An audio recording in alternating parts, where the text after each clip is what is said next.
no era ajeno a eso. Y llevar esto a un estado de concreción es probablemente lo que no sería legítimo por parte de un autor, porque un autor tampoco tendría que basarse en lo que él considera que son las intenciones del autor para dar por buena una traducción de esa naturaleza.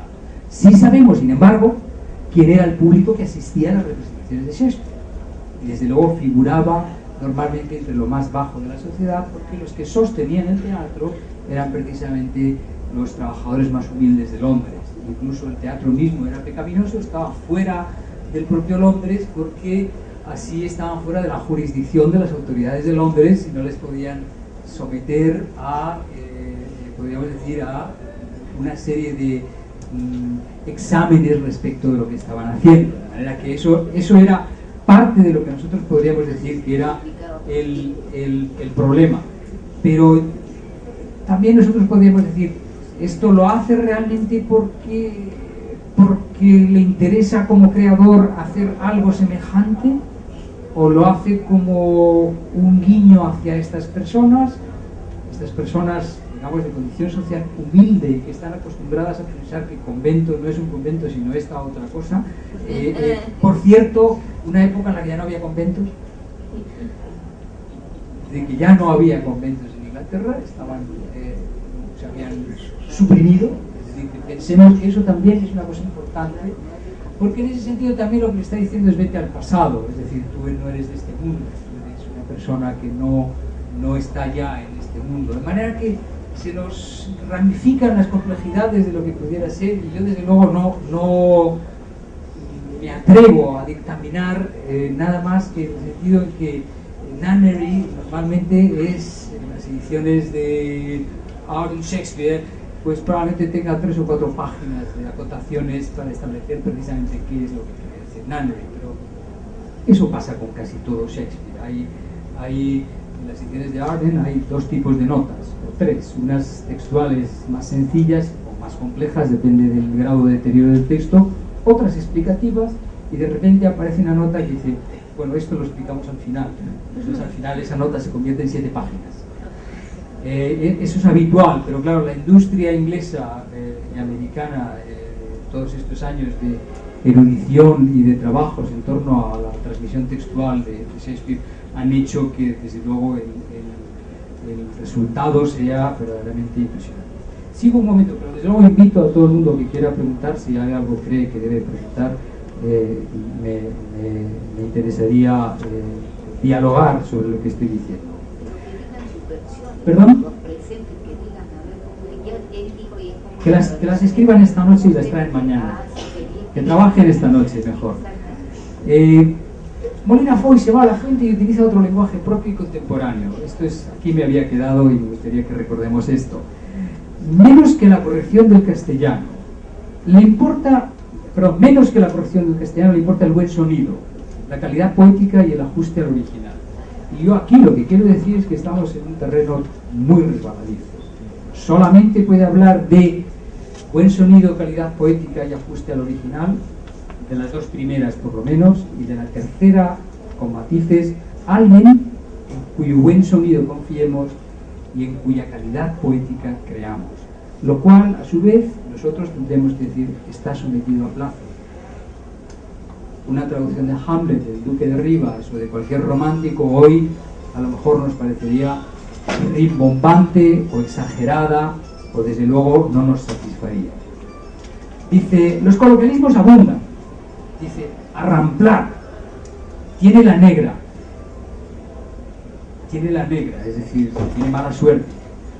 También en Shakespeare, que tiene esa genialidad propia de la mezcla del lenguaje culto y popular, de la poesía y el, digamos, chiste. Estamos hablando de teatro, no de erudición, y aunque esta traducción la tenga, lo que importa es lo que se oye en el escenario, la caracterización de los personajes por su habla. Está conseguida. La interpretación, el reparto es abundante en grandes nombres, etc. Bien, esta es una carta en la que claramente se apoya a lo que quiere decir la versión que promueve Molina Foix, pero no voy a no quiero hacer un panegírico de esta traducción porque no es mi función ni mucho menos. Mi función es más bien la de decir que en efecto hay una crítica también que se le puede hacer a Molina Foix y que debemos oírla. Y es precisamente también sobre ser o no ser, y esta es una carta de un señor que se llama Rocamora y que le escribe el 14 del 9 de 1990. Y después de leer ese artículo que yo les he mencionado, dice: leí el artículo del señor Molina Foix publicado en ese diario el 5 del presente mes de septiembre. Creo, dicho sea con todo respeto, que el señor Molina se equivocó al traducir la expresión inglesa. To be or not to be, that is the question, Hamlet. Podrá, es decir, lo traduce, ser o no ser, esa es la opción. Y que se equivoca aún más cuando en el referido artículo pretende justificar su traducción. Lo que Shakespeare pone en boca de Hamlet con las palabras citadas es la duda ante una cuestión: si puede haber un algo después de la muerte o si todo acaba en ella. Es decir, la cuestión de ser o no ser tras la muerte. Cuestión es una duda, una interrogación, un problema independiente de nuestra voluntad. Opción es una alternativa, una posibilidad de elegir que depende de nuestra voluntad. Todo ser humano tiene la opción de beber vino o no beberlo, pero existe la cuestión de si el beber vino puede perjudicar a la salud o no. Volviendo a Hamlet, este tenía la opción de suicidarse o no, pero se planteó la cuestión de si habría un algo más allá de la muerte o no lo habría. Si tras la muerte persistiría el ser o se produciría el no ser.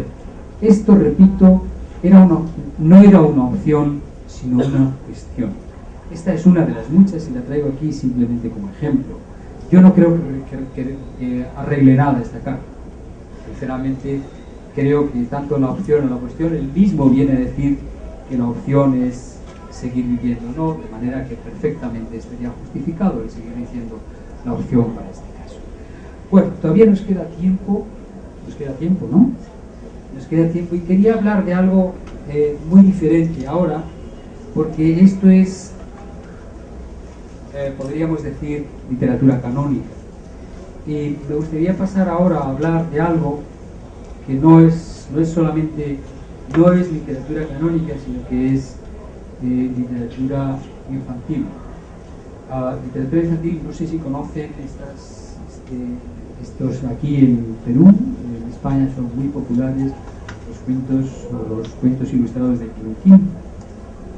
Quintín, que es Tantan, de Hergé, y que son unos cuentos para niños.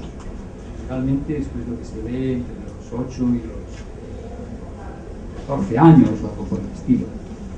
¿Qué interés puede tener el saber qué es lo que ocurre con las traducciones de Tintín? Eso no está reproducido, de manera que todo lo que les vaya a leer, todo lo que vayan a saber va a ser lo que les voy a leer yo ahora. Pero esto apareció en el año 2006 en una revista que se llama Foreign Policy, Política Exterior, en una edición española. Es una revista publicada en Inglaterra, y de repente esta revista dedica un artículo a China a través de Tintín, China a través de Tantan. Bueno, el caso de Shakespeare, nosotros podemos seguir las vicisitudes de Shakespeare a través de sus traducciones, también en español. Más apasionantes que las vicisitudes de las traducciones de Shakespeare en español lo son las vicisitudes de Shakespeare en su propia lengua. Es decir, que Shakespeare ha sido un autor que precisamente por algunas de las precisiones que aquí se han escuchado, fue un autor que incluso en algún momento de la historia de las ediciones conoció lo que se llama Bowdlerize. Había un señor que se llamaba Bowdler que se dedicó, y fue un trabajo arduo, a quitar todas aquellas palabras que no eran aceptables para el gusto medio británico de la época.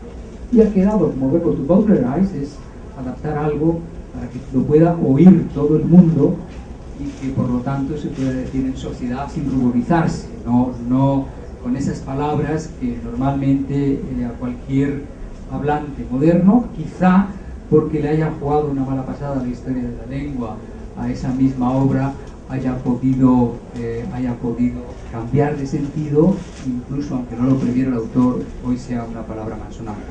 Lo cual es muy difícil de Shakespeare por una razón que todo el mundo va a entender enseguida, y es que el teatro isabelino exceptuando el periodo republicano de Cromwell, que apenas duró unos años, jamás descendió del escenario.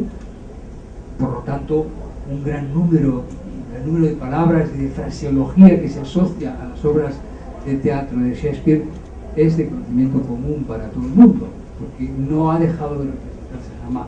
No ocurre lo mismo, y supongo que estarán ustedes de acuerdo conmigo, con el teatro del siglo de oro español, que durante mucho tiempo dejó de representarse, y ahora cuando aparece Calderón o cuando aparece Lope, lo quiera o no, el espectador necesita un traductor, necesita alguien que le aclare a lo mejor algunos términos. Eso es un grave inconveniente. Es un grave inconveniente porque obviamente en la historia de la literatura la falta de continuidad pues es una cosa que evidentemente impide que uno pueda además familiarizarse con un lenguaje que inevitablemente el tiempo ha deformado, cambiado, etc. Y les añado un dato más que a mí parece relevante.